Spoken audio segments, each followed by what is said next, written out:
I'm speaking to you from the beautiful campus of Midwestern Baptist Theological Seminary. My name is Vidal, and I'm in the middle of January in Kansas City, Missouri. Implication, it's a very cold day, especially for a South Texas boy. This is cold, and yet I'm in a place where it's exactly the opposite. Extremely warm and welcoming and friendly, and it's just been an amazing experience to come and be a part of what their motto has been for me, crystallized. And I'm speaking of that phrase, for the church. MBTS, Midwestern, is for the church. As a pastor, I can assure you this place is for the church. Obviously, when I think of the church for me as a pastor of many, many years, is that in the month of January, which is where we are, I typically, for many years, I introduce or reintroduce the understanding of the doctrine of the church. And I'm speaking of what the church is supposed to be and what the church is supposed to do. So being in a seminary, being on a seminary campus where that is for the church, again, I'm just thinking, I'm just processing this through the lenses of what I did for many years. And I still do, because I'm still a pastor. I'm just not pastoring a church right now. But the principles, the understanding of what the church is, what the church does, is extremely important. So every January, for many years, I introduced this understanding. I did a sermon series for basically the entire month of January, where I spoke of, obviously speaking of the church, I spoke of the shepherd of the church. I spoke of the leadership of the church, which in this case is Christ. And I spoke from the understanding that there is no way you can begin with the church. The best way to be for the church is not to begin with the church. You begin with the founder, with the pastor, with the shepherd, with the one that owns the church, with the husband, right? Described as a bride. And this is why, when it comes to the doctrine of ecclesiology or church, the gathering of believers is based on the character of that one person that gave his life for the church. Now, when you begin with Christ, if the conversation begins with Christ, or since the conversation begins with Christ, that creates a problem for all of us.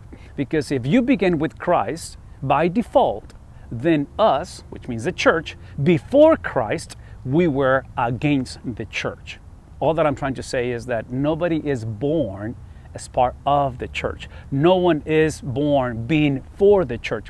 Everyone is born against the church. We were enemies of Christ, which means we were against the church. We were like Saul of Tarsus, persecutors. We were literally doing our own thing.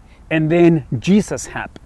Right? That's what happened. That's what creates the transition now for us to be for the church. And this is why every January, what I did for many years, it was reintroduce the character of Jesus. I spoke of the person of Jesus. I spoke of what Jesus said about himself. And then later in the conversation or in the series, I move into the work of Jesus. So based on what he said, now we move into what he did. And the combination of those two things, because they are the two sides of the same coin, so to speak, the combination of those two things is what is described as the gospel.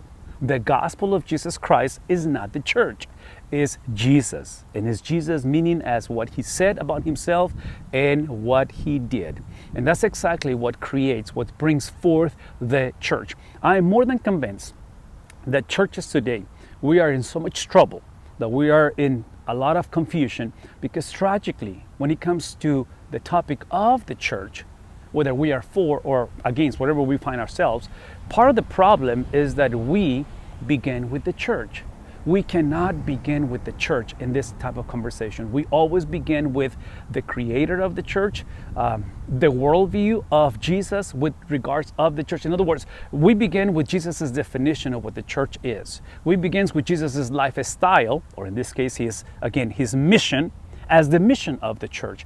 If we continue to make the mistake, if we continue to perpetuate this self-centeredness, self-indulgence, that we begin with the church, we will continue to make or look at Jesus as a servant of the church, meaning that instead of following Jesus's understanding, Jesus's worldview, Jesus's theology, doctrine, we're gonna impose our views, our personal preferences, the way we were raised, our personal experiences, and we will try to make those the standard, implying that Jesus is supposed to simply bless, endorse, and simply run with them. And that's not the way we understand the scripture presents the person of Christ, the work of Christ, and then eventually the bride of Christ. So this January, as we continue and move into coldness, because it's really cold, and I'm assuming it's going to get even colder. I think tomorrow is prognosticated for some snow. I'm inviting all of us that whether it's the topic of the church, and maybe today is a topic as a family. Obviously, this is the year of elections, so as a nation, I don't care what the topic may be. The invitation is that we never begin with us. We don't begin with self. We begin with Christ. If you have never met Christ, that's where the conversation begins. You have to begin with knowing Jesus Christ. The beauty of knowing Jesus Christ is that the knowledge of Christ frees you, not simply from eternal damnation or hell, but frees you from self as well. Obviously, the first thing that He frees you is from the wrath of God, right? From the vengeance of God. And the reason why He frees us from the vengeance and the wrath of God, from the judgment of God, is because He was the receiver. He was the recipient of that judgment 2,000 years ago. He gave His life. He literally lived a perfect life and then took our place. And that vengeance, that justice, that wrath of God was literally absorbed in the person of Christ. The one who knew no sin for our sake became sin. I hope in today you are for the church because you are for Christ. And I'm going to say this again. Being for the church is the supernatural intervention of the God of the Bible. And no one is able to be for Jesus, much less for the church, unless God works in us.